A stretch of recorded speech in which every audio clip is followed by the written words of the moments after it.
第3問。親族などにかかる民法の規定の問題です。25歳以上の者は配偶者を有していなくても特別養子縁組により養親となることができる。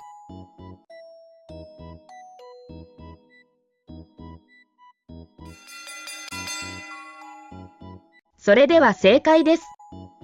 正解は×。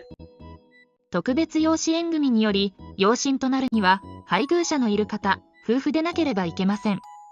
夫婦共同で縁組を行うためです。また、養親になるには25歳以上でなければならず、一方が25歳以上であれば、もう一方は20歳以上から養親になることができます。